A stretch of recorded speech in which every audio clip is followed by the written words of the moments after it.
Un- Muy buenos días, sean todos y todas bienvenidas a esta nueva sesión de nuestro grupo de trabajo, Umbrales Artísticos de las Corporalidades. Hoy nos reúne esta que será la última sesión del año, con la cual cerramos este primer ciclo de conversatorios de una manera, diría yo, especial, porque en el centro de nuestro diálogo estará el poemario Dislocación del Macho de nuestro querido Mario Frausto. Y bien, en compañía del autor nos adentraremos juntos en este umbral poético y corporal. Ya su mismo título parece de por sí un manifiesto, luego nos comentará Mario al propósito, pero parece que nos habla de una dislocación, evocando tanto un desplazamiento físico como un desarraigo, una ruptura de lo establecido, y así parece invitarnos a una transformación, quizás radical, quizás violenta, que se abre hacia a nuevas posibilidades de ser y estar en el mundo. Y dicho esto, le damos una cordial bienvenida al autor, Mario Frausto. Tienes la palabra, te escuchamos. Háblanos, por favor, de tu poemario, de tu propuesta y desde ahí esperamos empezar a construir una vez más un diálogo a través de estos ejes corporales que aquí nos convocan. Adelante, Mario, gracias. Muchísimas gracias, Viayo. Gracias también, Magda Manuel, por estar por acá. Voy a empezar compartiendo un poquito. Denme un segundo. Me dicen, por favor, cuando logre visualizarse. Sí. Ok, perfecto. Muchas gracias.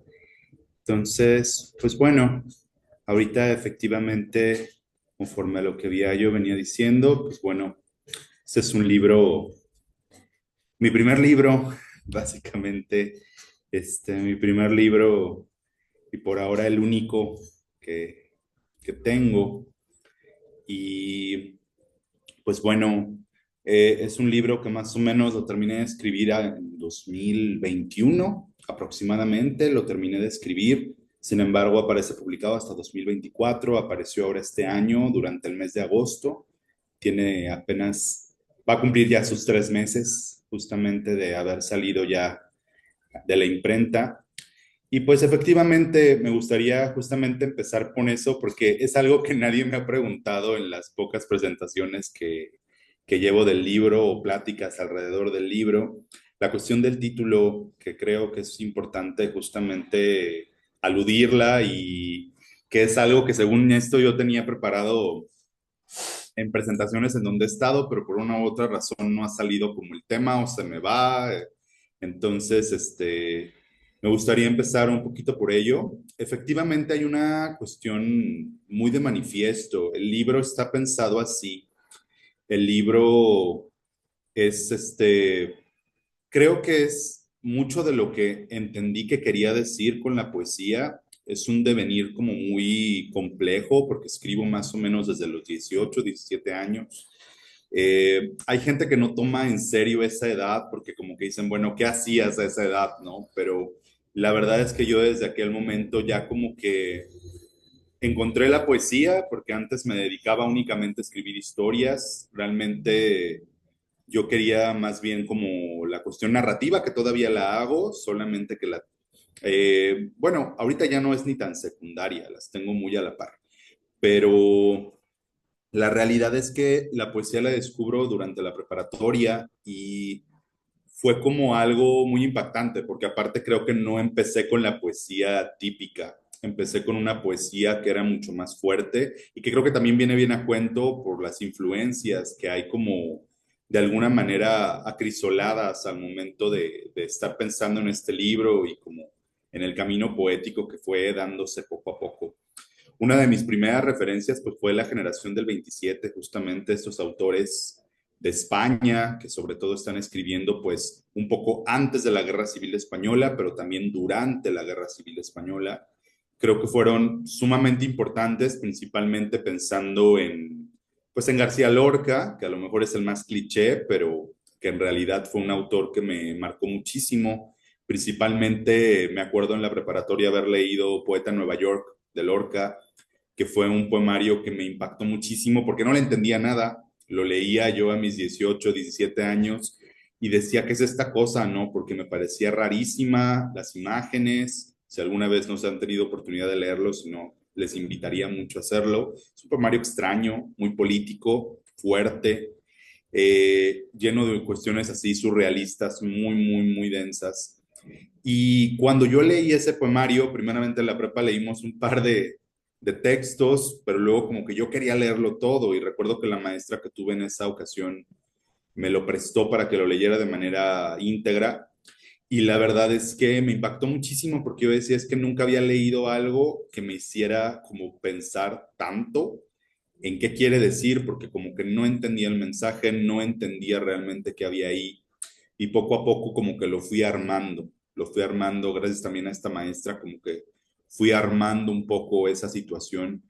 Y es un poemario de mucha denuncia y un poemario que es justamente un manifiesto, creo yo, para mí el más interesante de todos los poemarios de Lorca, que es un poeta, creo yo, sustancial y primordial para mí. Y la verdad es que a partir de ese momento, como que yo decía, yo quisiera escribir algo que también vaya por este camino, un camino como de escribir algo social, como que empecé a identificar a la poesía, o por lo menos la poesía que a mí me gustaba, con la crítica social. No toda la poesía hace esto y estoy completamente al tanto. Hay poesía que va más bien hacia otros fines estéticos, desde otros puntos de vista y desde otros discursos. También valoro mucho mucha de esa poesía. Sin embargo, como que yo ya empezaba como a inclinarme ya desde esa etapa joven, como a decir, yo quiero hacer algo que vaya por aquí. Entonces, leyendo al resto de muchos de los escritores de la generación del 27, sobre todo cuando empieza la guerra civil, eh, veía que también hacían esto, ¿no? Hablaban de la sociedad, hablaban del exilio, hablaban de las cuestiones que estaban viviendo en el momento, pues, de bélico, ¿no? Entonces, estas cosas me impulsaron también a decir, esto es como lo que me gustaría escribir algo que tenga que ver con esta parte que protesta, con esta parte que grita, con esta parte que habla, pero era muy joven, la verdad, o sea, no sabía exactamente sobre qué quería gritar, sobre qué quería quejarme, sobre qué quería señalar, todavía no lo entendía al 100%. Pasaron muchísimos años, estudiar una carrera en letras, leer muchas otras cosas, para ir encontrando un poco qué quería decir realmente. Siempre he sido muy, como muy ávido por escribir y escribir y escribir, pero no lograba encontrar de todos modos todavía como el asentamiento de que quería. Luego encontré a León Felipe, que es otro poeta que sale justamente de España. Ese ya lo conozco en la etapa de licenciatura, más o menos por allá en 2013 aproximadamente. Y un poeta que vino acá a México y que también hablaba mucho desde la protesta sobre el haber tenido que abandonar el país por toda la situación. Entonces, me marcó muchísimo porque su poesía es muy sencilla en el lenguaje y eso fue como otro momento, porque yo había leído hasta el momento una poesía muy críptica, difícil, compleja en la cuestión de la significación. Y León Felipe es todo lo contrario. León Felipe es un poeta muy directo, muy fuerte, con metáforas muy sencillas, muy repetitivo en sus imágenes, pero me parecía poderoso en el sentido político. Y ahí vino como ese segundo momento, como un momento de decir, ok, creo que también puedo usar un lenguaje que no sea precisamente abstracto inmensamente, sino también esta dirección inmediata y directa, ¿no? Como para decir algo. Entonces ese fue un segundo momento, creo yo, importante. Y un tercer momento que creo que fue culminante fue en 2014, mientras estuve en una estancia académica en Brasil durante el pregrado, que leía un poeta que me marcó muchísimo también, que se llama Carlos Drummond de Andrade, que es un poeta de Brasil, también con mucha fuerza en este sentido. Él escribe un poema, un poemario, perdón, en Es en los años de la Segunda Guerra Mundial, si no me equivoco, es durante el último año, pocos meses antes de que termine, en el 45, y él escribe un poemario que se llama Sentimiento del Mundo, sería la traducción al español. En Sentimiento del Mundo él también hace como toda una especie de protesta acerca de todas las cuestiones que quedaron en el mundo después de que culmina la Segunda Guerra Mundial y que comienza el espacio de la Guerra Fría. Entonces, realmente mis influencias son muy políticas. O sea, estos poemarios fuertemente políticos, fuertemente de protesta, me marcaron mucho para ir creando una voz. Y como complemento, como esta trinidad de autores que la verdad para mí son así como muy, muy importantes. Fueron apareciendo muchos otros, por supuesto, pero creo que estos son tres momentos de lectura importantes y a la par de ellos, pues aparecen también dos autores que eran como muy importantes. Uno no en poesía, sino en narrativa, que también me marcó mucho para escribir así, que es José Saramago, este poeta portugués, poeta y narrador principalmente portugués. Él también me marca mucho para ver ciertas cosas que quería hacer con el lenguaje, porque él jugaba mucho con el lenguaje en sus novelas, en sus cuentos, y como que también era algo que yo quería hacer acá. Y por otra parte, Pedro Lemebel, que es un poeta chileno, poeta y performancero de Chile, que fue muy importante en el tiempo de la dictadura. Entonces también pienso que Saramago hizo mucha literatura para protestar contra las situaciones políticas de Portugal. Entonces creo que se puede ver que me decanto muchísimo por estas cuestiones politizadas fuertemente. No me considero alguien ni que en sus lecturas ni en su propia escritura se vaya únicamente como por la palabra, hacer cosas como solo lindas con la palabra. No, incluso puedo decir que me gusta mucho crear incomodidad, crear cierta incomodidad y que viene también de estas lecturas que yo creo que en gran medida, sobre todo un Lemebel, por ejemplo, es un poeta incómodo por las cosas como las decía, que no resultan con ese estilismo que solemos estar acostumbrados al momento de hablar de la poesía. Entonces, estas son muchas de mis influencias que me llevan justamente a esto, a este título que es Dislocación del Macho, que al principio se iba a llamar un poco diferente. Tenía una referencia muy grecolatina, el título original, que lo deseché por completo porque una de las cosas de las que quería alejarme es de estas referencias, ¿no? Como que nuestras referencias literarias siempre provienen de un imaginario fuertemente grecolatino. Creo que tenemos como algo muy arraigado, ¿no? Con estas referencias a los héroes, a los argonautas, a los guerreros. Al principio yo había leído un libro que está publicado por el Fondo de Cultura, no me acuerdo exactamente del título, pero es un ensayo donde se habla sobre el machismo, justamente como el machismo, la virilidad, y me acuerdo que el título alude a los centauros, alude a esta figura mitológica del centauro. Los centauros robaban mujeres, entonces era una idea como del centauro como un macho, justamente, como un macho que abusa sexualmente de las mujeres y las rapta, ¿no? Entonces, al principio yo pensaba en un título que aludiera al centauro, sin embargo, luego como que me pareció irónico en mí mismo, porque como que decía, yo tanto que me quejo de estas referencias como clásicas, y pensaba en un título que aludiera a esta cuestión, ¿no? Sin embargo, al final vino esta idea yo decía, bueno, yo quiero crear una ruptura, pero no le quería poner ruptura porque me parece una palabra como muy usada. Entonces, pensaba en las palabras como transgresión, como corte, pensaba como en este campo semántico de algo que se separa, algo que se quiebra, y no daba precisamente con una palabra hasta que al final, leyendo, buscando, encontré esta palabra dislocación, ¿no? O sea, la palabra dislocación, que es justamente como este momento cuando un hueso, cuando un hueso tras un golpe, una impresión fuerte en un hueso, pues crea esta ruptura, ¿no? Como este desplazamiento del hueso. Entonces, yo siempre he tenido una situación muy cercana con las cuestiones óseas en mi propio cuerpo.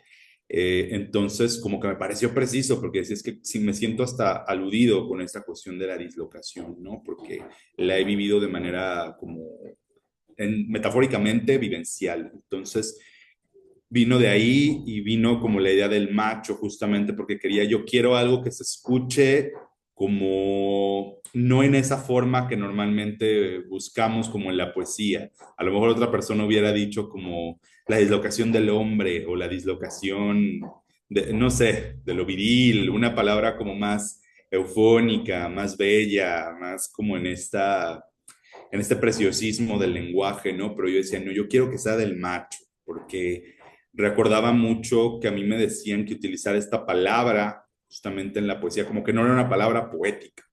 Entonces yo quería eso como la dislocación del macho, porque yo decía, quiero también romper un poquito con estas palabras que en talleres me dijeron, puedes usarlas y no puedes usarlas. Y quería venir a eso. Un poco largo, pero realmente así es como se llega a la idea de dislocación del macho como título, principalmente. Qué interesante, Mario. Y bueno, la historia de la literatura está llena de esos detalles, ¿no? Sobre los títulos que van cambiando, ¿no? A veces por in- em, inferencia, ¿no? De los editoriales. Aquí no dice que fue tu elección. Y sin embargo, la figura del centauro que evocas también me parece interesante, porque sobre todo ahí en el contexto griego, ¿no? De su ascripción, de su situación temporal, también de alguna manera marcaba ya un contraste no recibido bien, ¿no? Porque, digamos, en el mundo de la cultura griega, ¿no? Ahí se marcaba claramente esta contraposición entre lo racional del pensamiento, de la cultura y lo animal, ¿no? Lo corporal, sobre todo del centauro. Así que bueno, nos quedamos con tu cambio, que ya con un poco como lo que decías, subraya, ¿no? Esta búsqueda de un lenguaje y de una poesía que no se ascriba a lo sublime, ¿no? A esta creencia que con la cual crecemos y en la cual nos quedamos muy clavados de que la poesía solo habla de lo más alto, de lo más metafísico. Entonces me parece, digo, yo aclaro, ¿no? Que todavía no he tenido el placer de leer el poemario de Mario, pero ya, por ejemplo, ya desde el título me parece que no, nos da claras señales, ¿no? De este enfoque corporal, de este enfoque en contra, suponemos, ¿no? De los mandatos hegemónicos masculinos, con esta palabra macho que definitivamente no pertenece al lenguaje poético ortodoxo, ¿no? Pero que como tú decías, ¿no? Se ascribe a esta voluntad de denuncia, a esta voluntad un poco de jugar en el límite de lo abstracto, pero también de proponer una crítica social. Y bueno, esperando no desviarte de tu idea de cómo esperabas presentar el poemario, ¿no? Me gustaría preguntarte, ¿no? Entonces, cómo esta corporalidad que parece ya evocada y que, bueno, en nuestros conversatorios ya ha quedado claro, ¿no? Que es parte de tu epistemología, ¿no? Como la en general, de este grupo de trabajo, ¿no? ¿Cómo ha influido en la escritura misma y en la planificación de este poemario? Que, bueno, por cierto, ¿no? Hablando de cuerpo, ¿no? De corpus, ¿no? También ojalá nos puedas también hablar de cómo se articula el mismo poemario. Perfecto. Muchas gracias. Sí, pues bueno, realmente el poemario, la forma en que se fue como acomodando, la forma en que se fue creando, realmente está dividido en tres partes. Las tres partes fueron pensadas como por separado, no las pensé como para que fueran uno solo, vaya. Sin embargo, las cosas al final se dieron de esta manera. Realmente cada parte se pensó como muy por separado, tal vez para que cada una diera origen a un libro. Pero al final realmente como que llegué a un número límite de textos en cada parte y como que decía, ya no sé qué más hacer, o sea, ya no sé qué más hacer para seguir alargando cada uno de estos y fue el momento como de encontrar justamente la manera de enlazarlos para poder crear pues todo lo que ahora es este libro, ¿no?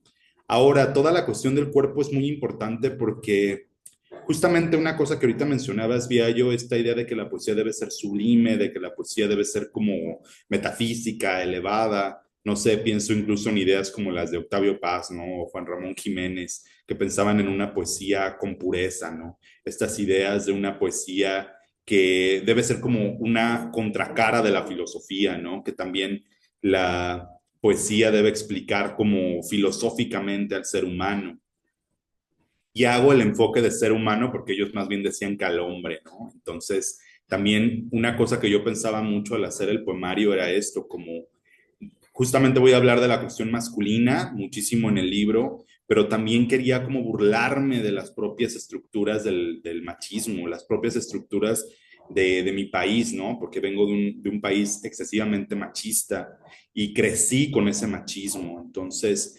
encarnado y visto en mis congéneres, ¿no? No solamente en mis congéneres masculinos, sino también en mi sociedad como tal, porque pues ahora sí que lamentablemente la cuestión del machismo está permeada fuertemente en nuestras estructuras, independientemente del género, independientemente de la identidad.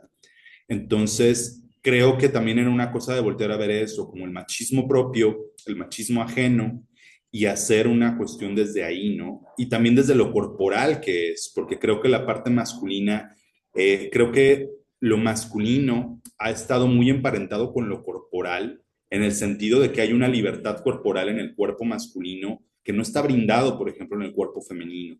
Tan solo la exposición, la desnudez, pienso que desde los griegos, ¿no? Volviendo a ellos, estas grandes esculturas, hay cuerpos femeninos, por supuesto, también. Sin embargo, los cuerpos masculinos, pues, están dentro de esta admiración, dentro de esta fortaleza, este prototipo, ¿no?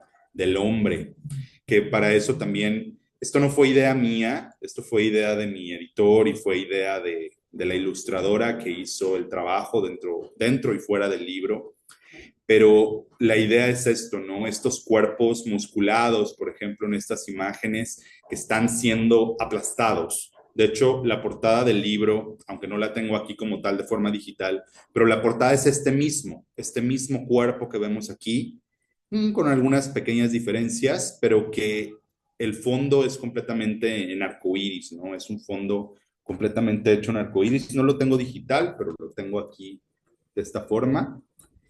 Y tenemos justamente este cuerpo musculado, que es este cuerpo prototípico, masculino, este deber ser, ¿no? Del hombre, del macho, de tener que ser un hombre fuerte, vigoroso, grande, ¿no? Y aquí también pues hay una idea de una protesta homosexual, por supuesto, contra esta corporalidad y contra esta idea prototípica del hombre. Y no fue algo que yo les dijera que, oigan, yo quiero, más o menos tengo esta idea. No, fue algo completamente hecho por la gente que me leyó, que me publicó y que les agradezco mucho porque fue un complemento increíble para el libro, porque hay gente que ha visto la portada como muy chocante porque tiene estos colores vivos, el título, a mucha gente le parece un título así como extraño, ¿no? Como ahorita bien lo veníamos platicando, pero para mí es el complemento perfecto, o sea, esta bandera como de arco iris, que es este símbolo fuertísimo para la comunidad LGBTQ más, y que está aplastando al macho, ¿no? O sea, me parece, a ese macho que además es fuerte, ¿no? Lo aplasta, como que me parece un tino muy interesante que yo no lo planifiqué, pero que se complementó gracias a mis editores y que la verdad vino a dar como una potencia fuerte. Entonces, la estructura del libro, pues sí tiene que ver mucho con tres momentos que sí aluden mucho a lo corporal. Sí se fue como creando este cuerpo a partir de pensarlo de esta manera. Sí pensé en una escritura muy corporal porque yo viví el machismo de una manera corporal, física, en cuanto a maltratos, a burlas, a golpes, a cuestiones que están relacionadas con lo sexual, que realmente puedo decir que ese es un texto muy acuerpado, muy acuerpado porque está completamente pensado desde ahí. Hay tres partes del libro. La primera parte se llama Ante ley de macho viril. Ante ley de macho viril es una parte donde justamente me enfoco mucho, voy a ponerla aquí un momento, porque viene cada una complementada justamente con una imagen. Tenemos ante ley de macho viril, donde se puso esta imagen como de este hombre, ¿no? Este hombre anciano, que siempre es también este prototipo de la sabiduría, ¿no? Me gustó mucho también el Tino aquí porque ante ley de macho viril habla mucho de la cuestión religiosa. Yo crecí en la religión protestante y aquí hay una queja hacia los hombres de Dios, básicamente con los que crecí. Y me gustó mucho el tino también de esta imagen por este tipo de hombre, ¿no? Porque el hombre prototípico bíblico suele ser un anciano. Tenemos también guerreros poderosos en la Biblia, pero prototípicamente un Moisés, por ejemplo, suele ser un hombre anciano, no un hombre en su plenitud de vida, ¿no? Entonces, esto me pareció un tino muy interesante porque aquí hay como un discurso para hablar justamente contra la cuestión de esta ley de los machos, ¿no? Pero no solo de los machos, sino de estos machos que son viriles, porque yo también creo que hay machos en las personas afeminadas. Puede sonar irónico, pero hay machos entre las personas afeminadas. Aquí quería yo hablar directamente contra el macho viril. O sea, aquí hablo mucho es la parte tal vez más personal, donde hablo de lo familiar, donde hablo de mi propio devenir en la iglesia, donde hablo de varias cuestiones que viví de manera encarnada con mi tío, con mis abuelos, con mi hermano, con mi papá, distintas figuras masculinas como sustanciales, ¿no? Para mi vida, que realmente aquí están como reflejadas. Entonces, esta es como la primera parte. Esta parte tiene 11 poemas. Originalmente eran 12 para hacerlo como con un número muy bíblico, pero al final se quedó con 11 por un poema que no me convenció y lo quité de aquí, pero luego tenemos esta segunda parte que es contra los señoros, que originalmente se llamaba contra los señores, de una forma como más correcta, vamos a decirlo así gramaticalmente. Sin embargo, de último momento lo cambié a señoros porque esta palabra se ha vuelto como importante en una suerte de argot, en una suerte de coloquialidad, como para hablar de estos señores, pero que son como muy machistas, ¿no? Como señores que son excesivamente machistas, que siempre sacan a relucir como todo su machismo. Aquí la imagen, pues vemos este busto, este cuerpo desmembrado, porque justamente aquí es la parte más burlesca del libro, es la parte más juguetona para mi gusto. Aquí busqué mucho reírme, una cosa que siempre me ha parecido irónica en la literatura mexicana, es que nosotros como cultura hablamos hasta de que nos reímos de la muerte y nos burlamos de todo, ¿no? Pero en la poesía mexicana parece que hay una aceptación únicamente de una poesía muy seria, sublime, que se mantenga como en esa cuestión como muy propia y solemne, ¿no? Entonces, en estos poemas yo recurrí más bien a la risa, al albur. No soy el primero que hace esto, ya lo hizo Abigail Bojorquez, ya lo hizo Salvador Novo, ya hay mucha gente que lo ha hecho, ¿no? Sin embargo, quería yo recurrir justo a esta como tendencia de estos poetas homosexuales, por cierto, que se burlaban utilizando estas propias formas que el machismo creó, ¿no? Porque el albur es algo fuertemente machista. Sin embargo, hay una apropiación por parte de los hombres homosexuales para utilizarlo como una contrarrestación. Entonces, aquí este hombre desmembrado también me pareció muy preciso porque justamente es como irle cortando al macho, ¿no? Como, ah, sí, toda su coraza, vamos a cortársela y vamos a cortársela además con una herramienta que es muy filosa, que es la risa, que a mí me parece que es una de las herramientas más importantes. Y finalmente, una tercera parte, que es la parte que cierra, llamada prolongación marica. Aquí hay una idea como prolongación en su sentido de alargar, pero prolongación también en el sentido como de estas calles, ¿no? Que les llamamos nosotros prolongación tal, ¿no? Con un nombre. Hay como este doble motivo en el título de esta sección. Aquí vemos como a estos hombres efebos, más o menos estos hombres también de la Grecia antigua, estos hombres que eran como los no hombres, ¿no? Sino estos hombres que inclusive se utilizaban de una manera sexual por los hombres que eran alfa, más fuertes, justamente, y que se veía como esta cuestión, pero, y que está muy emparentado dentro de un ideario con la cuestión de los homosexuales, ya desde la época griega. Entonces, esta parte es una celebración, esta parte es hablar del gozo, es hablar de la sexualidad, es hablar como de totalmente eso que aplasta, que es como el momento en que el macho se disloca y el que el macho y el machismo se rompen, ¿no? Y entonces los cuerpos comienzan a ser femeninos y entonces los cuerpos comienzan a utilizar un performance que no es propio del macho y comienzan a romper también muchas reglas, no solamente a nivel corporal, sino también reglas como la monogamia, reglas como el amor uno a uno, reglas como la sexualidad, por ejemplo. Entonces, hay muchas como búsquedas aquí en esta última parte de rupturas. Ajá. Pero también por otra parte, hay una crítica hacia mis propios congéneres homosexuales de cuestiones que son muy machistas entre nosotros. Entonces, hay como este motivo también de decir, a ver, no nos escapamos, el que sea un hombre que me atrae sexoafectivamente otro hombre no me hace escapar del machismo. Creo que a veces parece lo más obvio, pero creo que se ha olvidado mucho del mapa este tema porque ya pensamos que por el simple hecho de tener una orientación sexual no heterosexual, ya como que rompemos con la heterosexualidad, pero no, creo que de hecho ahí nos hace falta muchísimo trabajo y la idea de esta tercera parte es justamente un inicio de eso, como un inicio de decir, tenemos que desmantelar también la heteronormatividad que nos atraviesa, aunque seamos hombres no heterosexuales. Entonces, hay mucho también esta cuestión y pues son las tres vértebras, podemos decir así, que están creando esta columna de este poemario. Muchas gracias, Mario, por compartirnos esto. Debo decir que los ilustradores de tu poemario, ¿no? También por lo que tú comentas, sí captan el sentido de la ilustración, ¿no? No de ser repetitivos, sino que llevan más allá, ¿no? Los significados que, como tú nos dices, propones.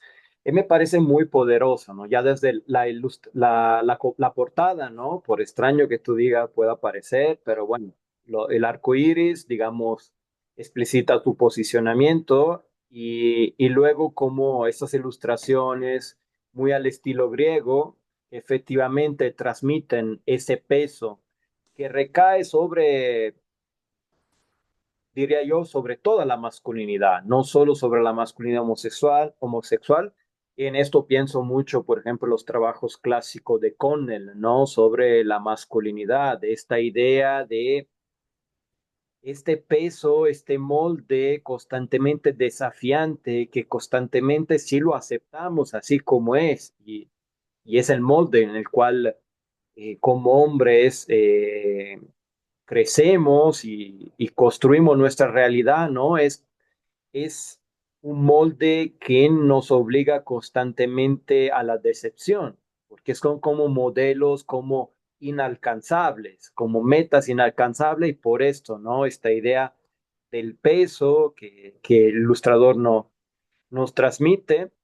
Y por otra parte, ya desde solamente retomando los títulos de las tres partes, ya desde el lenguaje, me parece muy evidente la sugerencia de cómo esta ruptura de estos moldes, de estos mandatos, de esos deberes ser, rupturas parciales, ¿no? Porque siempre es como una dialéctica de la cual probablemente no logramos salirnos totalmente, ¿no? Pero quiere decir con una ruptura que pasa por un lenguaje que evoca constantemente la corporalidad. Yo recuerdo cuando hace muchos años, cuando sí tenía todavía esta idea mucho más seria de la poesía y no me había adentrado como a la temática de la corporalidad. Una vez leyendo un poemario de Ginsberg, este poeta estadounidense de la Beat Generation, donde ahí aparecía como muy explícitamente parte del cuerpo en versos que mi yo desde entonces decía, pero ¿cómo puede ser poesía eso, no? Y con esto quiero decir que, bueno, me parece que lo corporal es una, una clave muy fuerte para esta ruptura, para esta dislocación, como tú la mencionas, ¿no? Y este recorrido que nos mm, bosquejaste a lo largo de las tres partes de tu poemario, me parece que también da idea de de esta deconstrucción gradual a través de lo corporal, de estas ideas fuertes, ¿no? De la cultura que nos permea y nos traviesa. Así que bueno, muchas gracias. No sé si alguien más de los presentes quiere agregar algo. Y si no, bueno, independientemente de eso, ojalá, no sé si tienes planeado algún poema en particular, pero bueno, Magda, apareció. Te escuchamos. Sí, hola. Bueno, yo quería que Mario leyera un poema antes de mi intervención, Ok, si claro es que sí. posible. Sí, Sí, sí, va. sí, Claro, por supuesto. gracias. Nada más antes de leerles, para mí sí es muy importante. Fíjense que pues he estado en talleres y cosas durante años. En general, me fue muy mal siempre en los talleres porque me decían que no escribía bien. Este, pero una cosa que me quedó muy presente era esta idea del epígrafe, ¿no? Porque esto no lo aprendí en un taller, lo aprendí leyendo a Fabio Moravito, justamente que lo comentábamos en una de nuestras reuniones hace ya un par de meses, que es un autor que me gusta mucho y él tiene un libro donde da consejos sobre la escritura que se llama La lengua materna, que él como que ahí te da tus jalones de orejas de cosas que no debes hacer al escribir y una cosa que me quedó muy grabado era como no le metas 8000 epígrafes a tu texto, ¿no? Porque como que luego te quedas mucho ahí buscándolos. Pensando mucho en eso, el libro tiene un solo epígrafe que abre todo el conjunto. Al principio pensaba ponerle un epígrafe a cada parte, uno que abriera y uno a cada parte. Sin embargo, al final dije, no, me voy a quedar con una sola idea que le dé como cohesión, porque para mí los epígrafes son muy importantes, estos paratextos creo que siempre son muy importantes.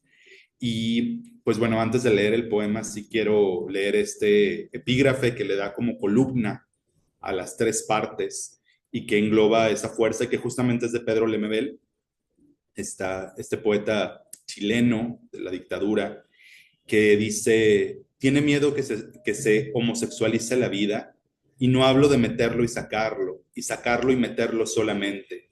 Hablo de ternura, compañero. Este epígrafe para mí es sustancial, es un poema que justamente Lemebel leyó durante el tiempo de la dictadura, que era un manifiesto. Este poema de Lemebel, que es un poema largo, era un manifiesto fuerte donde él hablaba de los homosexuales políticos en el tiempo de la dictadura, que estaban saliendo también a las marchas, que estaban saliendo las protestas en el Chile de esta época, una época fuerte para Latinoamérica, justamente porque es una de las dictaduras más, pues, más fuertes que hemos tenido a nivel del continente. Entonces, me gustaba mucho este contraste, ¿no? Porque creo que aquí Lemebel, pues esto, ¿no? De que tiene miedo de que se homosexualice la vida, o sea, de que dejemos esta heteronormatividad, ¿no? Que podamos hacer todo otro giro hacia otro lugar. Y me encanta que hable de esto, porque por mucho tiempo ser homosexual es solamente sexo. Y entonces es como, no solamente vengo a hablar de meterlo y sacarlo, y lo repite, ¿no? Y sacarlo y meterlo. Vengo a hablar de ternura. Vengo a hablar de ternura también, porque yo creo que hablamos mucho de cómo al macho, al hétero, le hace falta la ternura, pero al hombre homosexual también le hace falta muchísimo, porque hemos aprendido la peor cara del machismo, creo yo, como homosexuales. Y la verdad es que creo que también la ternura, desexualizarnos tanto y quitar tanto el centro, aunque aquí hay sexo también en el libro, por supuesto, pero intenté hacerlo desde otros lugares. Entonces, pero creo que lo que falta justamente es esa ternura y esa ternura atraviesa. Entonces, para comenzar, pues les leo de esta primera parte justamente de Ante la ley de Macho Millín. Pues el poema número uno. El poema número uno, que es el que da como inicio a todo este libro. Y bueno, dice, el dolor me toma de la mano y obtiene la forma de un tío, un hermano, un abuelo, un padre. Todos me miran antes de cruzar la calle. Ven mis pasos de oruga que resbala ante el aire y las rocas. Entonces me aferran a la suma de sus dedos. Me dicen, anda, vamos al otro lado, sigamos. Yo hago de sus manos una piedra angular, una esperanza, Seguimos, y en la mitad de la calle, todos esos hombres me dejan caer. Me quedo solo, triturado, rendido de huesos, mis rodillas clamando. Ninguno vuelve ni volverá. Solo hay asfalto, sangre inclinada, ausencia. Mi cuerpo se ha quedado en la grava y no puede seguir. Un auto se acerca y, desde lejos, un grito me agrieta. Ese niño tiene pasos de oruga. Hay que inmolarlo para que no sea aire, para que no sea hembra. Entonces, este inicio, que para mí es muy fuerte, es muy personal, pero justamente esta idea, ¿no? Esta idea, aquí sí debo mencionar nada más así brevemente, que pensaba mucho no solo en mi vivencia, esta parte está construida con historias que no son solo mías, y la verdad es que pensaba mucho en eso. Los niños que nos dijeron maricón, marica, joto, hembras, niñas, todas estas palabras que incluso a hombres heterosexuales se las dijeron cuando lloraban o cuando tenían alguna manifestación que rompía la performatividad masculina, ¿no? Pero realmente pensaba mucho en esto, o sea, uno como niño, yo por lo menos en mi vivencia me sabía homosexual, tal vez sin poder ponerle esa palabra, sin poder decirme gay a mí mismo, sin poderme decir homosexual. Sin embargo, una cosa que fue fuerte para mí era eso, que buscabas a estos hombres para tú ser un hombre también, pero estos hombres se daban cuenta que tú no eras como ellos y por eso pensé mucho en esta imagen, ¿no? De estos hombres que te abandonan de una forma terrible, porque inclusive parece que esa violencia va a prevenir tu homosexualidad, ¿no? Entonces, esta cuestión para empezar, pues para mí era importante. Pero bueno, Magda, adelante. Ay, gracias Mario, gracias por la lectura. Bueno, en primera instancia y como siguiendo lo que estás diciendo, creo que esta primera parte de tu poemario, pues tiene que ver un montón con estos hombres muy cercanos, ¿no? Y esas experiencias personales inmediatas. Acabas de decir algo muy importante. Todo lo que estás escribiendo no solamente a partir de tu vivencia, ¿no? Pues bueno, yo creo que aunque estemos hablando de maneras tan íntimas o escribamos de manera tan íntima y tan personal, nunca escribimos solos, ¿verdad? Siempre estamos teniendo de referentes a otros y a otras. Entonces creo que en ese sentido se nota a lo largo del texto. Porque yo lo pensé así, la primera parte pensé que tenía que ver con los hombres más cercanos, ¿no? Como un núcleo más familiar, consanguíneo, en esas primeras figuras pues de hombría, ¿no?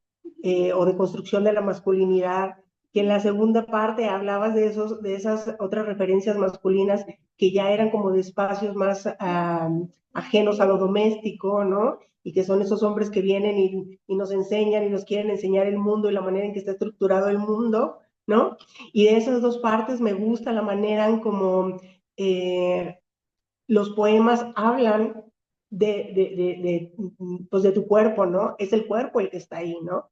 Como entidad experienciante, reflexiva, que desea, ¿no? Eso me gusta muchísimo, lo vi en todo lo largo de los poemas.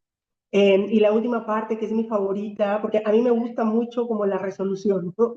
Sobre todo cuando pienso la cuestión de los fenómenos, siempre me interesan como gente que se anima a proponer, ¿no?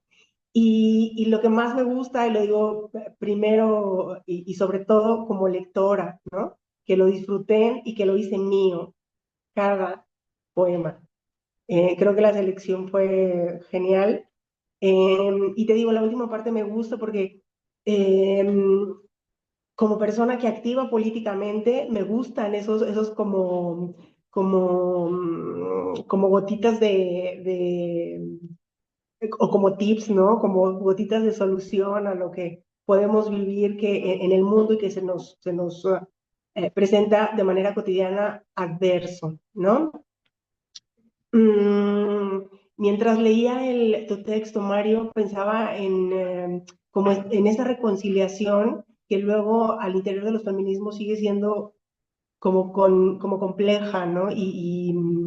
Incluso conflictiva. Em, Porque justo lo que decías hace un momento, hay quienes siguen pensando como en claves súper simplistas, ¿no? Sobre todo cuando pensamos en cambiar las cosas o en transformar socialmente los fenómenos de opresión, ¿no? Que se nos presentan. Luego hay quien quiere soluciones súper rápidas, ¿no? Y lo que me gusta de tu poema es que no estás hablando de poner simpleza a la complejidad del mundo, sino que la presentas y además, ¿verdad?, la trasciendes con la literatura. Eso me encanta. Y decía que sentía que era como una reconciliación con un montón de esos conflictos que hay al interior del feminismo, ¿no? Porque pensaba en cada uno de los poemas, ¿no? Cómo muestras el mundo, no sé, que se nos presenta, no sé, a quienes nos educaron como católicos, ¿no? Y la manera pues bueno, intentamos interiorizarla y que muchas veces no nos hace sentido, y luego la manera en cómo la resuelves, ¿no? Eso me parece súper atinado en cada uno de los textos, ¿no? Eso.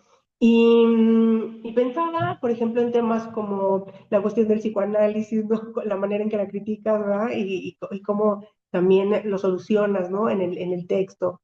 O las relaciones que tienes con bueno, en los poemas que hablas de consanguinidad, ¿no? O con tus profesores, o con esta gente académica, ¿no? Que nos invita a escribir solamente de ciertas maneras, ¿no? A pensar de ciertas formas. Y la reconciliación creo que tiene que ver con el hecho de que planteas estas cuestiones tan interesantes, eh, tan complejas, y pensaba como en estos discursos que se dan al interior de los feminismos, desde donde los hombres no entienden lo que vivimos las mujeres, por ejemplo, ¿no? Yo como mujer cis, por supuesto que hago mío cada uno de tus textos, ¿no? Y pienso pues en esa no atención que le damos a nuestras prácticas políticas y que, pues bueno, nos siguen resultando conflictivas justamente porque el análisis se queda como muy somero, ¿no?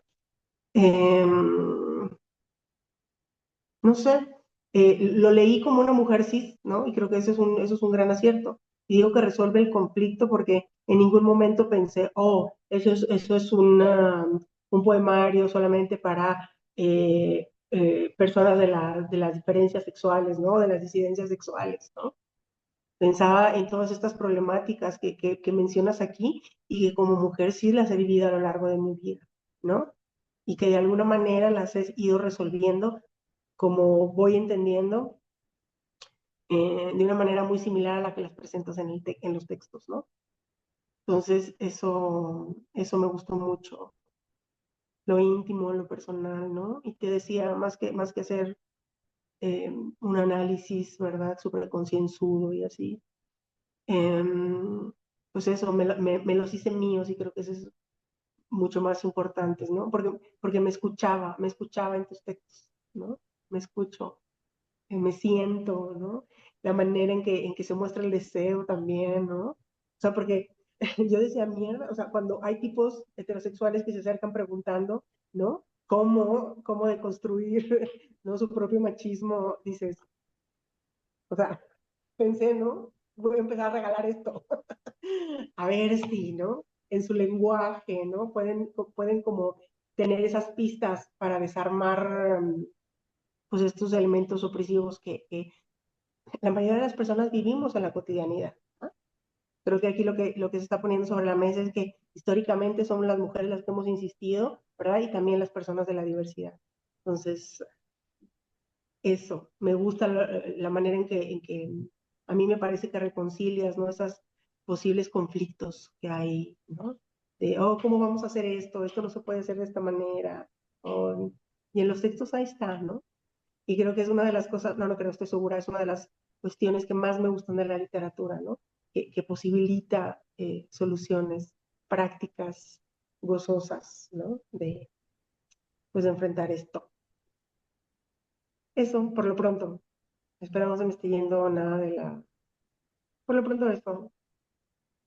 Gracias.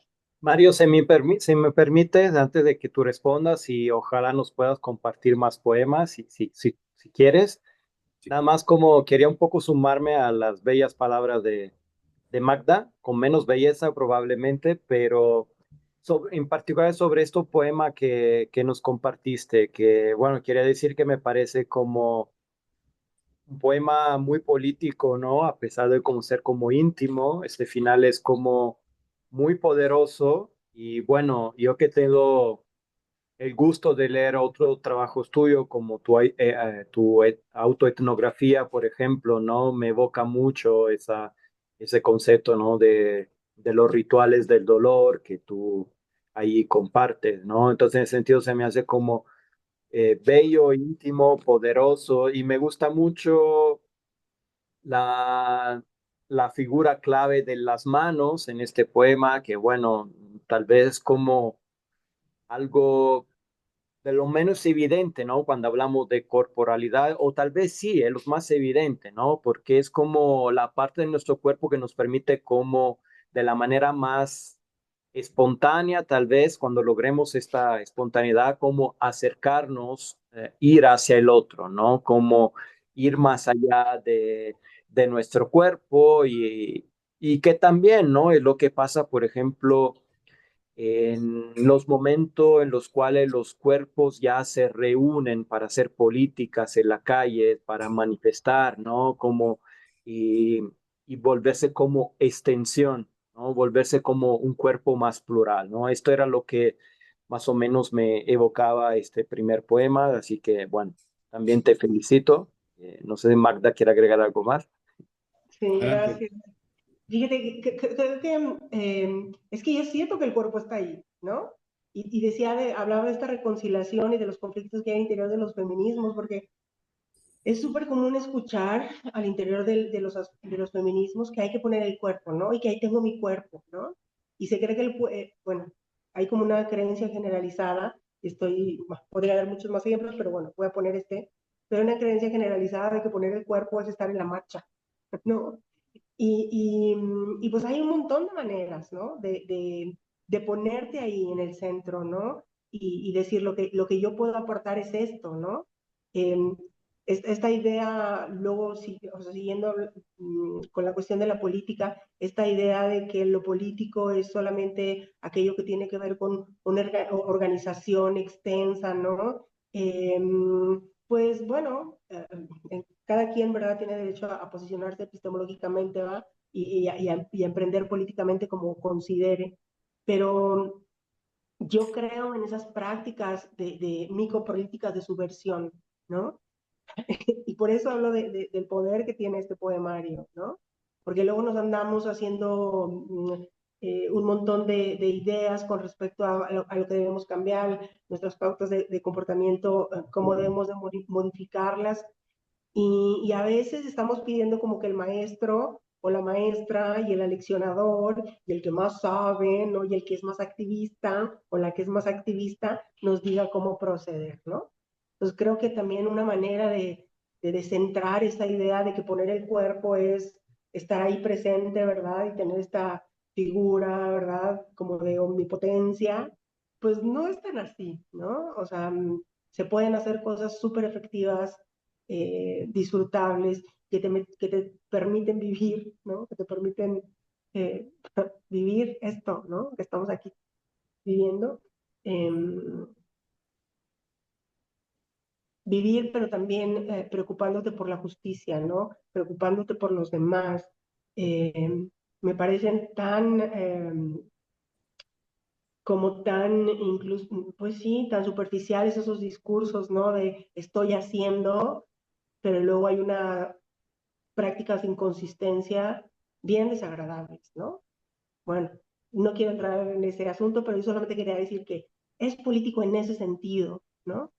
Eh, el texto del MBL, que es el epígrafe del poemario, a mí me encanta, ¿verdad? Y cuando vi que Mario había escogido esos versitos para que fuera, pues dije, o sea, el poemario va de esto, ¿no? De esos versitos que para mí son súper significativos de todo manifiesto de hablo por mi diferencia, ¿no? También pensaba en esas feministas de la diferencia, en muchos momentos cuando iba leyendo a Mario, ¿no? Que ahora luego son muy criticadas al interior de los feminismos, ¿no? Pero claro, hablamos de la historicidad de los feminismos o la falta de historicidad de los feminismos y demás. Solamente quería decir eso. Gracias por escucharme. Gracias, Viayo, gracias, Magda. Ahorita que Viayo mencionabas todo esto también de cómo ir en la calle y todo, pues efectivamente una cosa interesante de este poema que les leí hace un momento es que pensaba mucho en aquel poema famoso de Benedetti, ¿no? De En la calle, codo a codo, somos más que dos, que es un poema, pues, muy político también y es un poema que justamente Benedetti, pues, es muy recordado también por la propia dictadura en su país y las situaciones políticas que vivieron. Pensaba justamente en Benedetti porque luego es un autor muy odiado en la parte académica porque fue un autor muy popular y un autor muy político y un autor con una beligerancia bastante explícita que es muy odiado en las academias formales, ¿no?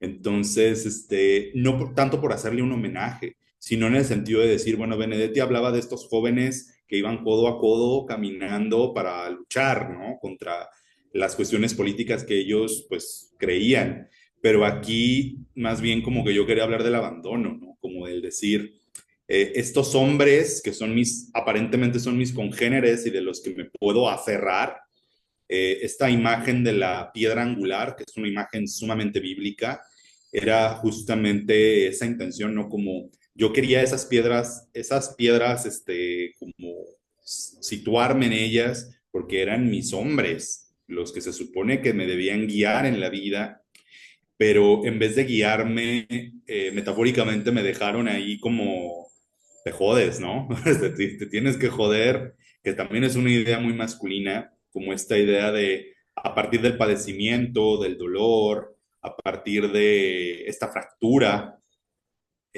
tienes que aprender a ser un hombre. Me acuerdo mucho de las palabras de mi hermano en alguna ocasión cuando hablábamos de la violencia que vivimos físicamente en casa y que mi hermano me decía que él agradecía haber vivido esa violencia porque le permitió ser el hombre que es actualmente y yo me agarré chillando porque la verdad como que yo decía, yo no lo puedo ver así, yo no puedo ver un acto de violencia como un acto al que le agradezca lo que soy en la actualidad.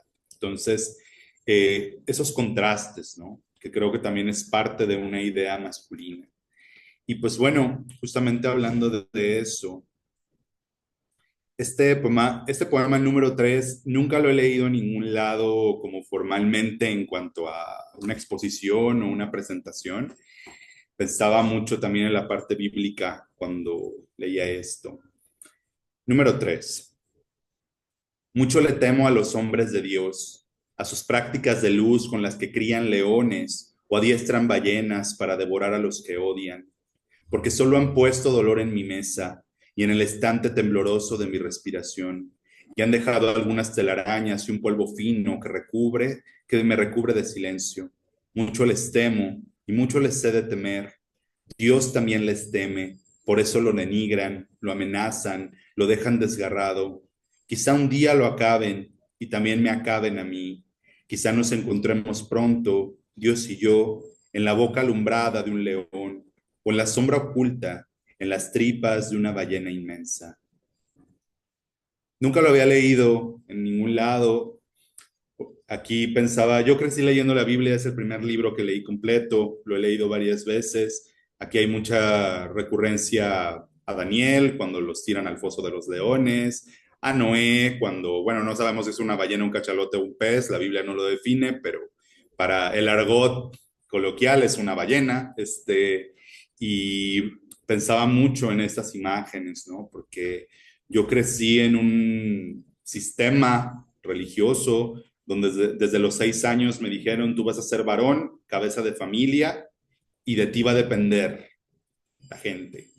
Y eso me lo dijeron a los 6 años. O sea, yo pienso en la violencia de decirle a un niño de 6 años, donde ya está remarcado un deber ser, y por eso es esta idea, ¿no? Le temo a los hombres de Dios, le temo a los hombres de Dios que vienen con este halo místico, con este halo sagrado, aparentemente, a decirme, ¿qué me va a pasar si yo no cumplo sus propias reglas? Entonces pensaba en el mismo Dios, ¿no? Y para mí siempre personalmente Dios ha sido como el que menos le reclamo en ese sentido, porque digo, creo que hasta los hombres han hecho lo que quieren con esa figura, ¿no? Entonces era también esto como decir, un día vamos a terminar ahí, Dios y yo, ahí en los leones, ahí en la ballena tragándonos, porque yo de verdad es al que menos como que aludo, porque digo, a mí Dios no fue el que me lo enseñó, me lo enseñaron varones, pastores, predicadores, evangelistas, que estuvieron en distintos momentos de mi vida diciéndome, esta es la palabra.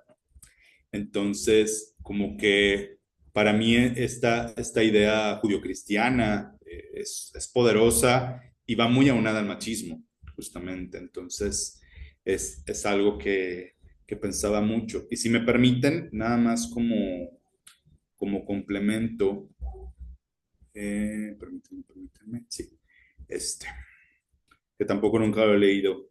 Número 5, que es como un complemento a este, dice, siempre que ese hombre habla, todos callan. Y me pregunto si esa es la voluntad de Dios, o si al menos esa es la voluntad del Dios que dices seguir, que te lleva por pastos delicados y que señorea tu alma.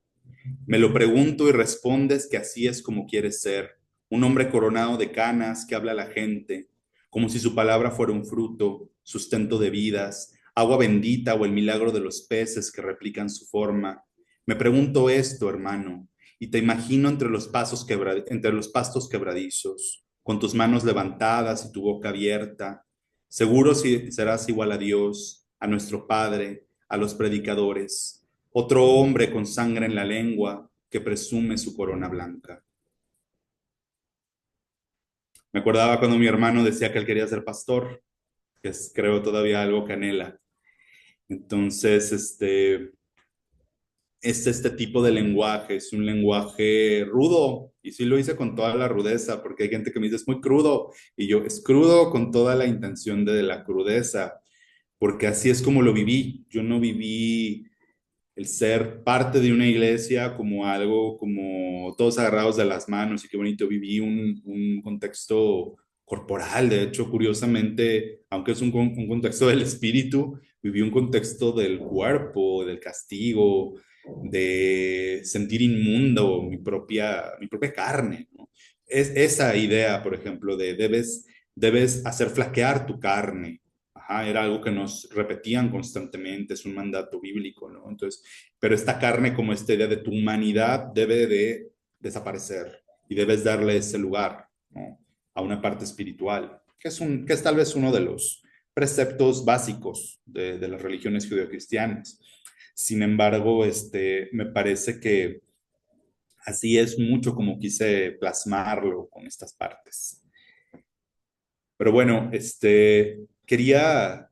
no sé si quieran comentar algo hasta aquí. Pues la verdad me cuesta comentar porque como tú dices, es fuerte y no lo digo como reclamo, ¿no? Lo digo en el sentido de sentir la empatía por lo que es una experiencia diferente, pero de alguna manera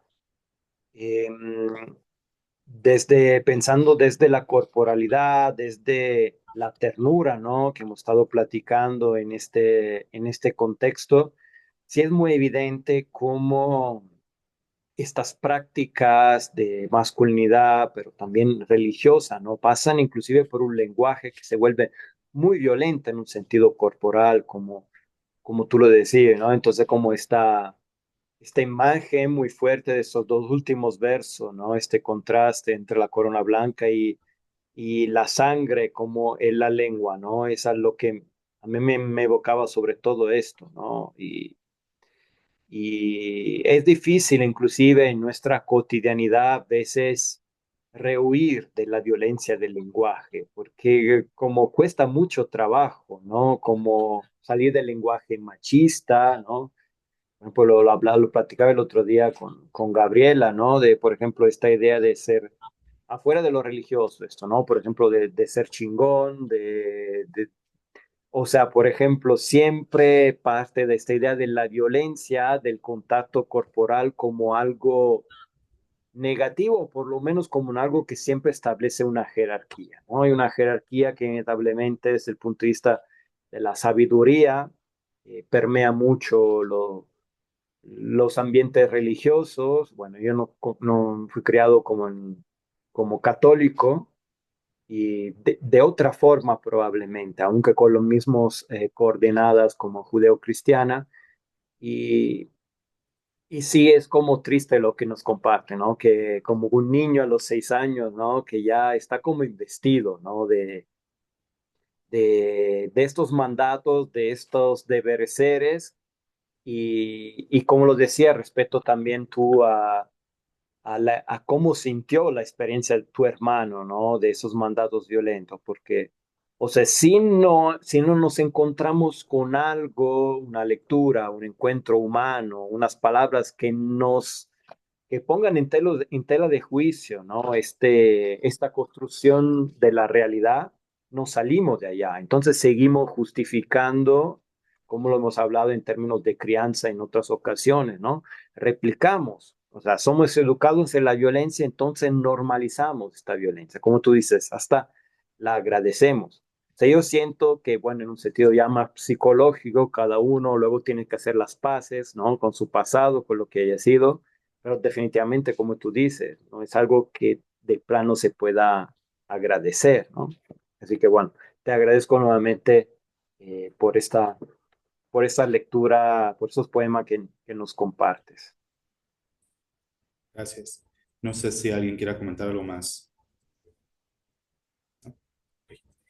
Bueno, efectivamente, mucho de esta parte es así. Quería empezar bien rudo la primera parte, la verdad, porque era como una forma como de decir, a ver, aquí está, o sea, ¿por qué se llama dislocación del macho? ¿Por qué todo? O sea, tirar desde el principio esta piedra, ¿no? Justamente. Manuel, adelante.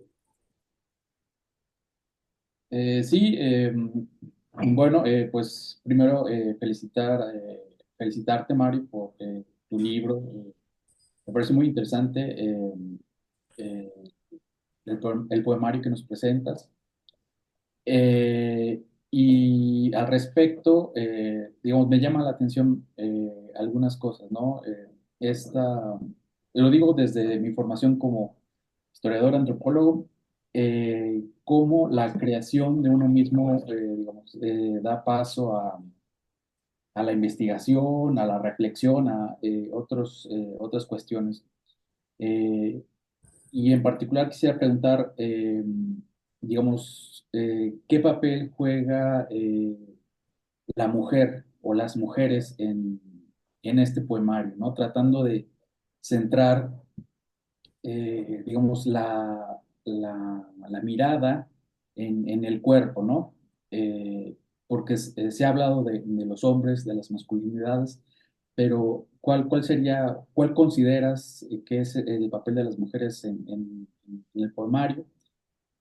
Y tratando de complejizar, tratando de darle profundidad a mi pregunta, sería cuando, cuando estuve revisando, hojeando el poemario, el link que nos facilitó, recuerdo que ahí, por ejemplo, lo que mencionabas, ¿no? La cuestión de los señoros, ¿no?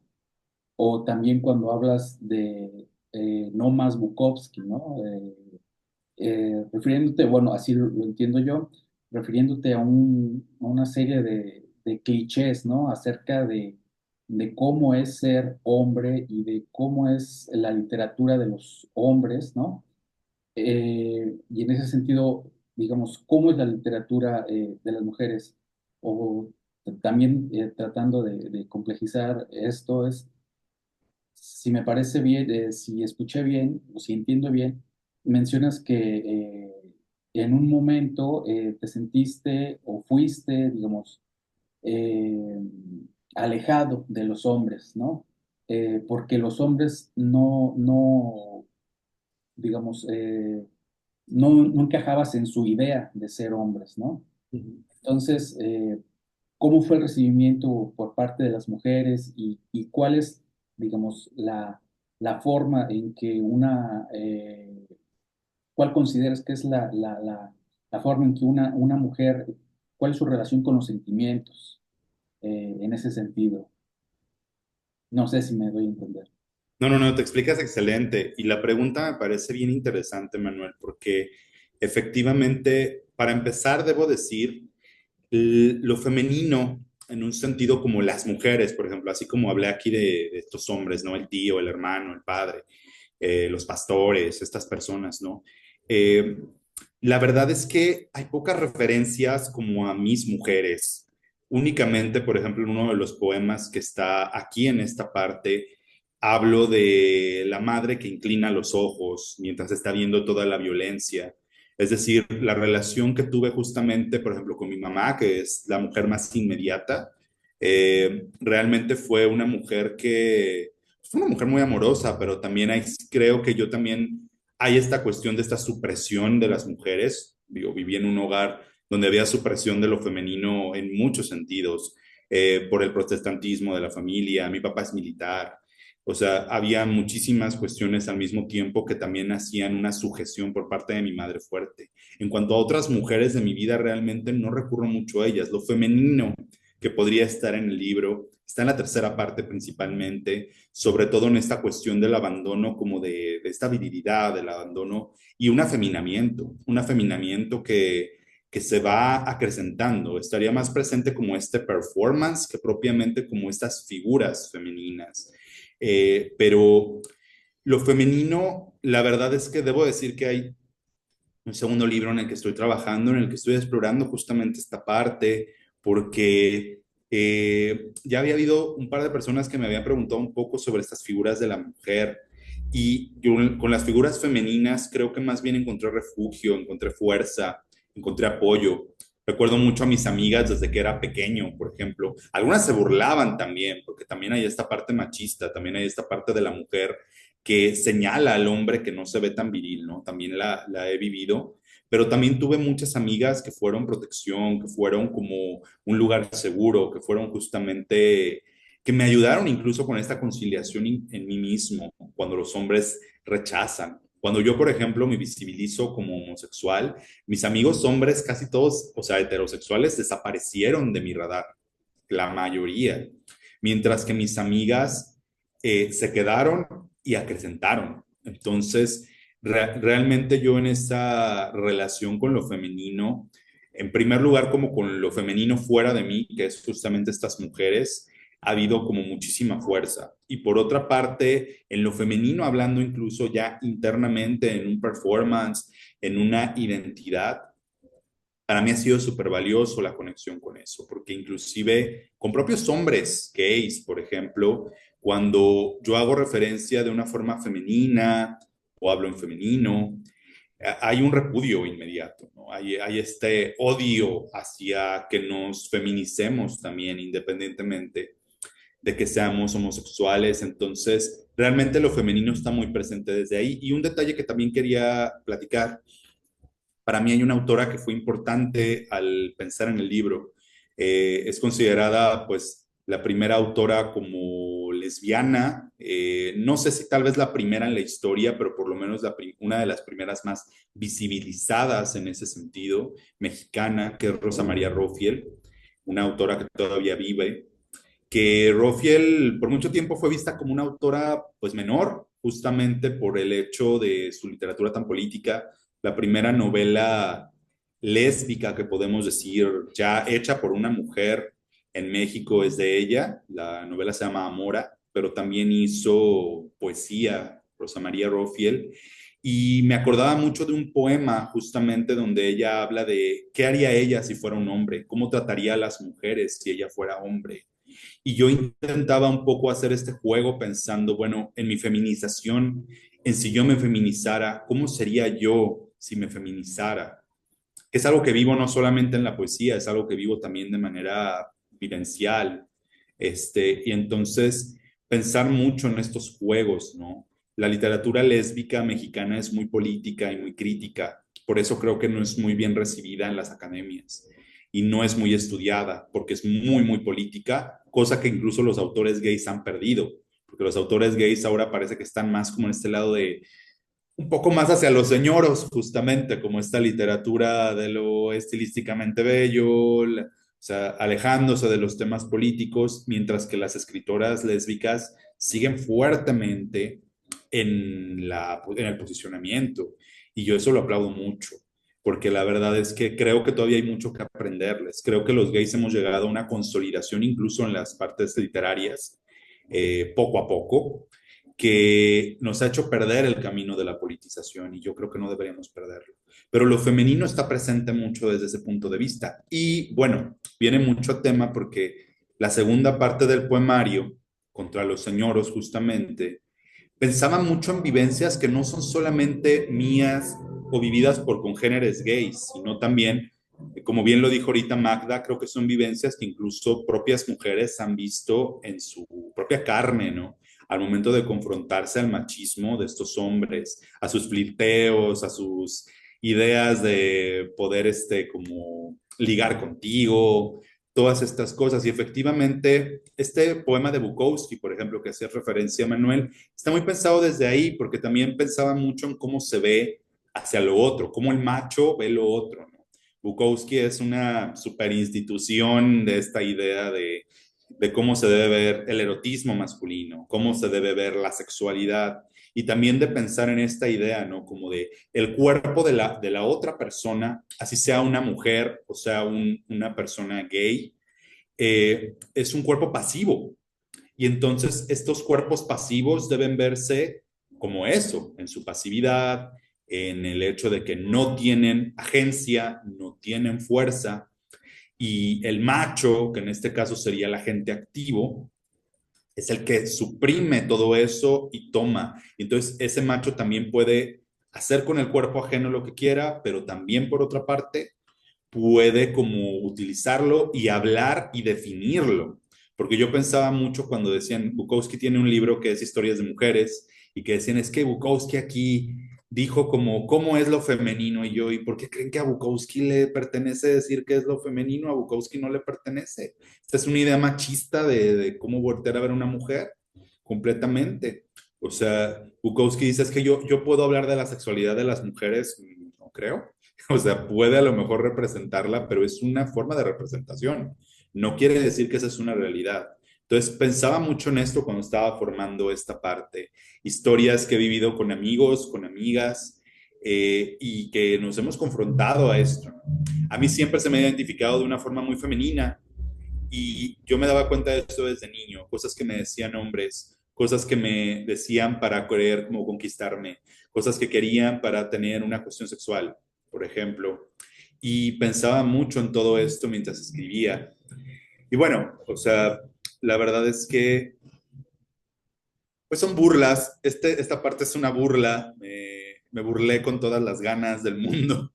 La verdad, en esta parte me gustaría leer ese, justamente, que para mí es uno de los centrales del libro, tal vez de los más importantes para mí en todo el libro, que es nomás Bukowski, porque no es nada personal contra este hombre, ¿eh? Yo lo leí muchísimo, y lo que a mí, lo que creo no es el problema Bukowski, es la gente que lo volvió una institución y que lo volvió una manera de escritura. Les cuento una anécdota rápidamente de cuando escribí este poema. Yo estaba en la ciudad de Zacatecas, en Capital, en un evento de poesía importante allá, así como un recital, lecturas de poesía, un evento importante. Y estaba yo con una amiga que es poeta, ella es lesbiana, Ingrid Bringas, de Monterrey. Y recuerdo muchísimo que Ingrid acababa de llegar a la lectura y había una lectura de puros señoros de Zacatecas. 5 poetas zacatecanos, que ni me acuerdo de sus nombres porque solo los conocen ahora sí en su rancho. Y los señoros todos leyeron poemas así, de mi secretaria, es que las nalgas de mi mujer, o sea, todos leyeron poemas así de este estilo, ¿no? Y Ingrid y yo estábamos allí escuchando como un poco como, híjole, o sea, no hay nada, pueden escribir de lo que quieran, ¿no? O sea, no hay nada de malo que escriban de lo que ellos quieran escribir. Pero justamente yo notaba esta idea, ¿no? Alguno utilizó por ahí un epígrafe de Bukowski, y entonces yo como que de ahí salió el poema, porque decía, es que me queda claro que estos hombres lo han leído, y yo leí mucho a Bukowski. O sea, este poema no es de un tipo que lo critica sin conocerlo, porque yo no creo en eso, yo creo que para criticar hay que conocerlo. Y leí muchísimo a este hombre. Entonces, a partir de ello, pues aparece este poema, no más Bukowski, por favor, que dice, señoros, entendimos su disertación sobre las vaginas y el pájaro azul, y también la manera en que el culo de sus gatos les recuerda a las caderas de su compañera o a las piernas de una secretaria cuando caminan, y a ustedes se les prolonga la vena más hinchada de todo su cuerpo. Entendimos todas las referencias a la corona de vacío que llaman alcohol, la manera en que los bares les parecen, el símil perfecto de los jardines de Babilonia o la tierra prometida. Entendimos una a una las cosas que quisieron nombrar, los curas que consideran sus palabras y lo cerca que se encuentran de los balbuceos de Satán o la lengua opaca de Calígula. Señoros, entendimos, pero ya no queremos saber. Tenemos suficientes poemas acerca de mujeres pantera que vienen y van, bastantes composiciones sobre cómo los abandonaron después de robarles sus mejores escritos. Ya estamos cansados y alguien lo debe decir. No necesitamos más tabernas para esbozar senos, ni más penes que se inclinan húmedamente en las esquinas. Por eso me atrevo a decirles, no más Bukowski, por favor, señoros. El pájaro azul se ha quedado sin cielo y necesita nuevas disertaciones. Bukowski tiene un poema. Bukowski no es el único que habla del pájaro azul. El pájaro azul ha sido un arquetipo literario durante siglos. Pero el pájaro azul del que habla Bukowski, él dice que está adentro, que es como la poesía, ¿no? Como... De hecho, yo creo que es de los poemas más cursis de Bukowski, tal vez, pero es por eso me gusta mucho, porque él habla del pájaro azul que está ahí. Y yo decía, pues bueno, el pájaro azul es una representación poética, lo usó Bukowski, lo usó Rubén Darío, lo usó Maeterlinck, por ejemplo. Ha sido un arquetipo en muchas tradiciones. Y es esta idea de lo lírico, de la inspiración. Entonces, como que yo decía, bueno, ya vamos a darle al pájaro azul otros cielos, ¿no? Porque estamos muy cooptados por cierto estilo de escritura. Estamos muy, muy cooptados y es una forma también como de quererles decir eso a estos hombres, ¿no? Como de, a ver, o sea, no tiene, no le da para otra cosa la escritura, no hay otra cosa que pueda hablar. Es solamente hablar de su potencia sexual, solamente hablar de un erotismo ya súper gastado. Entonces, como que venía mucho de eso, esta idea del no más Bukowski, no como un rechazo o como decimos ahora, el funar o cancelar al autor. No, no, no. Nada que ver con eso, sino en el sentido de decir, hay otros estilos, porque esa es otra cosa que yo quise discutir un poquito aquí o que la pensé mucho al escribir. Hay estilos que están ya muy fosilizados en cómo debes hacer un tema, cómo debes hablarlo. Y a veces creo que nos falta inventiva, que nos falta también como decir, a ver, vamos a darle un viraje, vamos a reconsiderar cómo podemos. Está bien que estamos a alturas en las que los temas ya están muy agotados, pero cómo podemos creativamente reformular, ¿no? También ese es un poco el manifiesto de este poema, como decir, yo no digo que no escriban de estas mujeres, pero no pueden escribir de otra forma, o sea, no hay otras maneras de pensarlo. Entonces, un poco va por ahí. Pues muchas gracias, Mario. Y sí, efectivamente, ¿no? Me parece muy linda tu propuesta final, ¿no? Se puede escribir, como tú dices, de los pájaros azules y de todos los colores, pero el cuerpo, ¿no? También nos recordemos que se puede declinar desde otras perspectivas, ¿no? Hacia otra perspectiva también. Y bueno, si estás de acuerdo, Mario, ya un poco para cerrar, que siempre nos extendemos un poco, aunque sí ha volado el tiempo. eh, Magda, me parece que te tenía una propuesta. ¿Es así, Magda? ¿Entendí bien? Sí, gracias. Em, Mario, me gustaría que nos leyeras otro texto ya para finalizar y te quería proponer a ver si leías uno de mis tres favoritos. Dime Tú cuál lo es. escoges. Sí, dime, Ok, dime. mis tres favoritos son Falacias de pertenencia, Minuscular y Sin maullidos. Que también no hablamos nada de cómo cuestiona la monogamia, ¿verdad? Y la heteronorma. justamente, ¿verdad? Haciendo alusión a este comentario que hace Manuel Lorita y la pregunta, ¿no? Cuando hablaba de los conflictos que tenemos al interior de los feminismos y de la reconciliación, a eso me refería, ¿no? Seguimos pensando como que si lo femenino y lo masculino nunca tuvieran coincidencias, ¿no? Y tu poema deja, ¿no? Ahí bien establecido que, pues bueno, vemos personas como yo, mujeres como yo, que nos sentimos tremendamente representadas en tu poemario. Eso, Gracias. nada más. Escojo falacias de Ok. pertenencia. Ah, Este, pero bueno, si me lo permiten, me gustaría, porque bueno, falacias de pertenencia es de la segunda parte también, pero si me permiten, podría ser falacias de pertenencia, a lo mejor sin maullidos, que está en la tercera, para leer uno también de la tercera, si me permiten. Ok, entonces, falacias de pertenencia, Magda, que me parece muy... Los tres poemas que dijiste que te gustan mucho, wow, porque me gusta luego ir viendo con qué conecta la gente. Eres la primera persona que me dice que conecta con falacias de pertenencia, la primera, y por eso lo elijo. Hago solamente un comentario. Falacias de pertenencia tiene una frase que he ido resignificando de varias maneras, pero que en el momento en que escribí este poema, era esta frase de hacerte mío, que es una frase que también está muy presente, ¿no? Pero lo pensaba también en las historias de mis amigas, no solamente la mía, voy a hacer la mía, ¿no? Es que la hice mía, es que fue mía en las noches, me acuerdo cuando leí la literatura del siglo XIX, ¿no? Doña Bárbara, La Vorágine, este tipo de novelas latinoamericanas donde siempre tenemos estos personajes machos, así medio vaquerones, todo así diciendo, es que la hice mía, es que es mía, ya está marcada, ¿no?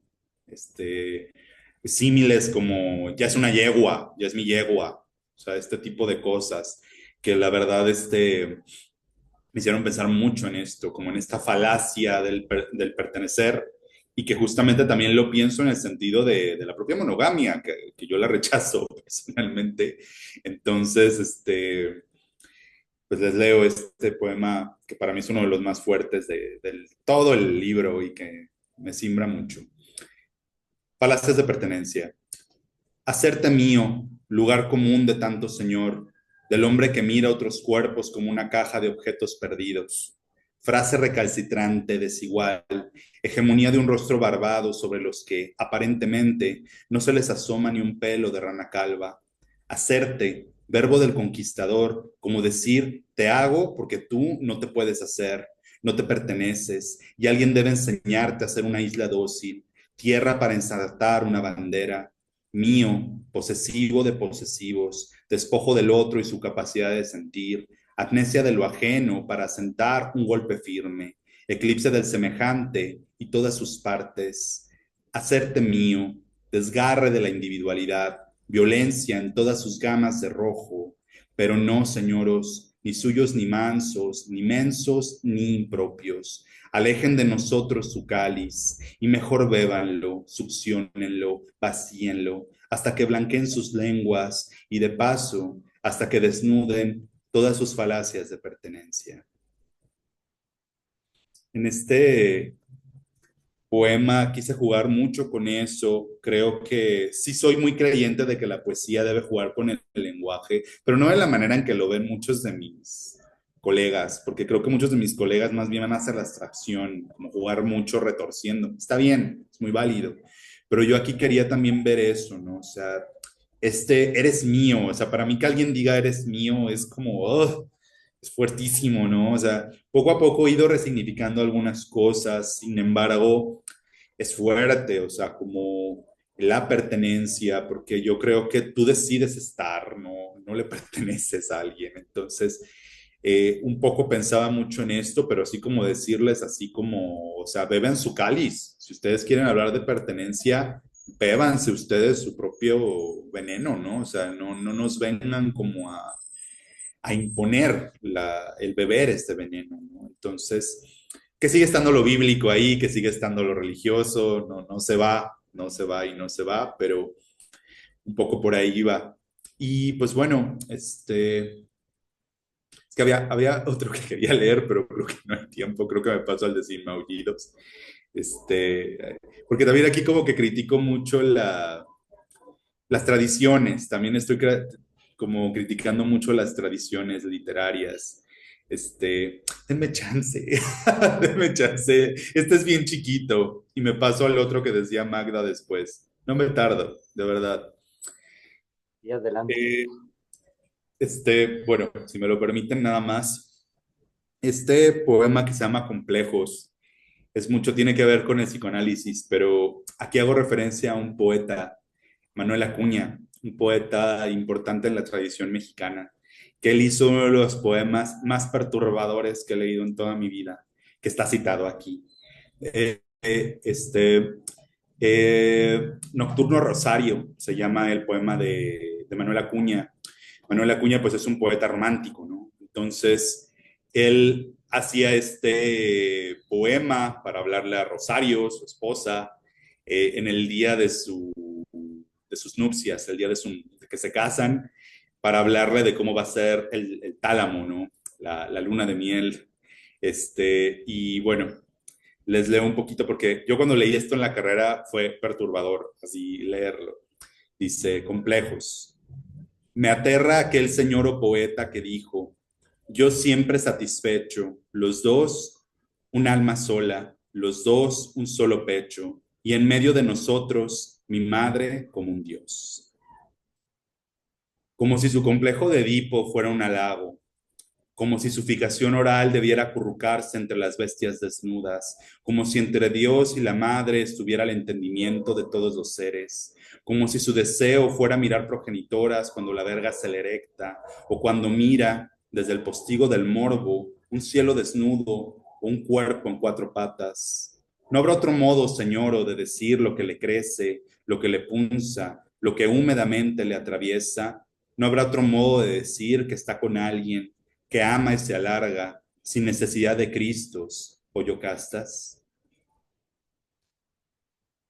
Aquí pues sí, o sea, la verdad es que las últimas partes de Contra los Señoros son críticas contra los talleristas, contra la poesía mexicana, contra Bukowski, hay varias cosas, ¿no? Porque justamente es también la reconsideración de la tradición.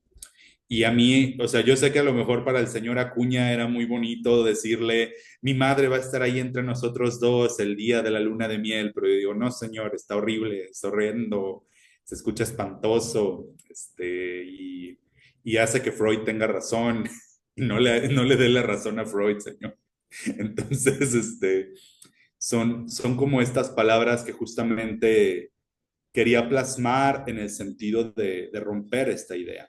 Y bueno, para reiterar ahorita, Magda, de los que decías, qué chido que te gusta este poema, porque mis amigos gay lo odian, este poema. Sin maullidos.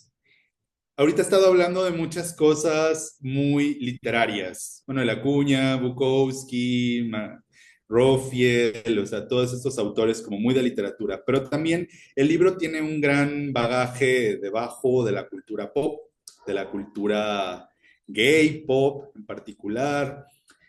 Hay poemas que no todo siempre debe ser solemne, esa es otra propuesta del libro, no todo tiene que ser en la solemnidad de, oh, mis bases literarias, mis influencias literarias. También hay otras influencias aquí. Y pues bueno, pensaba mucho en una canción que, no sé si solo mexicanamente, creo que latinoamericanamente es una canción famosa, que es La gata bajo la lluvia, que es una canción de Rocío Dúrcal, que justamente empezó siendo una canción de una mujer, pues que le habla a un hombre, ¿no? Pero los gays la tomaron como un himno también, porque una de las identificaciones gay en inicio fue identificarnos con lo femenino. Y entonces ese despecho, ese dolor que hablaban las mujeres en una época, los gays también lo tomamos, porque parecía que así debía ser, ¿no? Como debemos tomar los idearios de las mujeres en estas ideas como pues, románticas, dolorosas, para hacerlos propios. La gata bajo la lluvia es casi con la que se cierran los antros, los bares gays, es un himno, básicamente, pero aquí yo me les revelé con el Sin Maullidos, que por ahí hace ciertas referencias pues a la canción de Rocío Dúrcal, pero también, y nunca lo había dicho, hace ciertas reflexiones en Shakira, este poema también, dándole un viraje a Shakira también. Sin Maullidos. No creo en la gata bajo la lluvia, porque creo que hasta para llorar se necesita soporte crítico y marco teórico. Muchas de nosotras hemos hecho de las lágrimas una forma de vivir, un teorema para abstraer el amor, para hacer de los hombres un regalo inmerecido cuya ausencia es una lanza atravesándonos los párpados. Ahora yo les pregunto, maricas mías, señoronas, culos de alambre, cielas pintas, ¿de algo nos ha servido el diluvio y sus brazos para estrujar el dolor? ¿De algo ha servido maullarle al pañuelo o a la almohada para acabarnos los dientes? Sin duda, llorar es necesario, pero de nada sirve si se hace por un pene que duda o por un par de bolas que no entienden de corazones ni miradas. La redondez de nuestras lágrimas debería tener otras razones, otros motivos para que gire la sal hasta volverse luz blanca. Por ejemplo, la rabia o el amor intrínseco, el dolor compartido, la justicia mocha que nos retuerce los pasos. Pero por un vato no, jamás, eternamente y sin pensarlo. Un hombre no vale el estambre líquido en nuestras mejillas, ni los tequilas en un bar de señoras, porque hasta para llorar hay que repasar los apuntes y ser aplicadas, memorizar y acordarse de todos los conceptos que hunden la práctica y que despejan el agua. Este es un poema donde sí, o sea, y hablo en femenino con toda la, ahorita veniendo a cuento lo que me preguntaba Manuel, este es un poco desde el lenguaje, ¿no? Retomar también el nosotras, maricas mías, señoronas, el nombrarnos en femenino, porque en el sentido de que, y aquí quiero apuntar nada más una cosa importante, para mí la palabra marica es importante aquí. Lo uso a veces, en el poemario no, pero en mi explicación puedo hablarlo como homosexual, como gay. Sin embargo, aquí la palabra marica es importante para mí en el libro porque me auné mucho a la idea de ciertos activistas, justamente latinoamericanos, sobre todo activistas de Bolivia, que fueron los que empezaron a decir un poco esto, que usáramos el vocablo marica. ¿En qué sentido? En un sentido político de separarnos de esta idea del gay. ¿Por qué? Porque la idea del gay es blanca, la idea del gay es burguesa.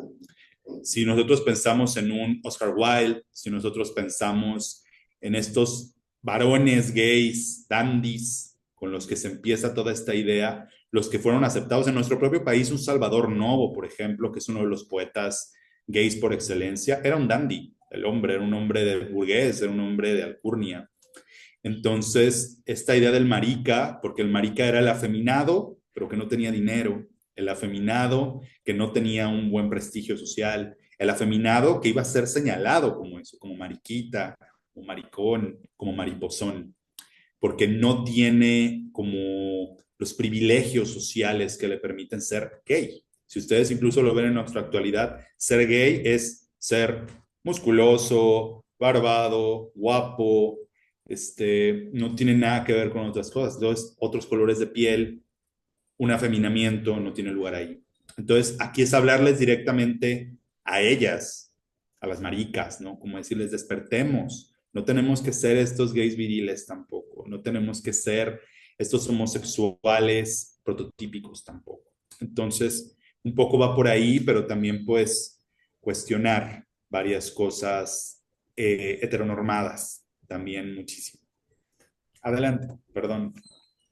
No, no, no. Si les parece, yo ya, bueno, ya sería para cerrar. Te felicito personalmente, creo que todos te felicitamos y al escucharte ya nos ofreces también matices, vetas, ¿no? Para leer un poco más con,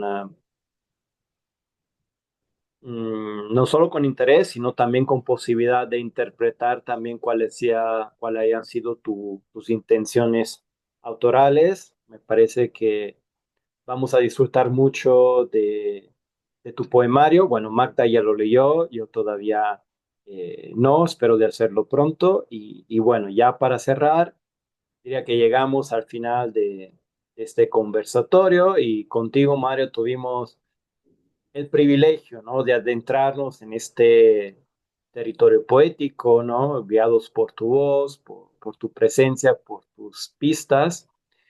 Y es un territorio que creo nos invita a seguir cuestionando de forma sensible pero estética también nuestras concepciones sobre el cuerpo, el género, la identidad. Y bueno, entonces les agradezco a todas y todos por estar aquí presente en este conversatorio con presentación. Muchas gracias, Mario, en particular a ti. Y si les parece, aquí nos despedimos y hasta pronto. Gracias. Hasta luego.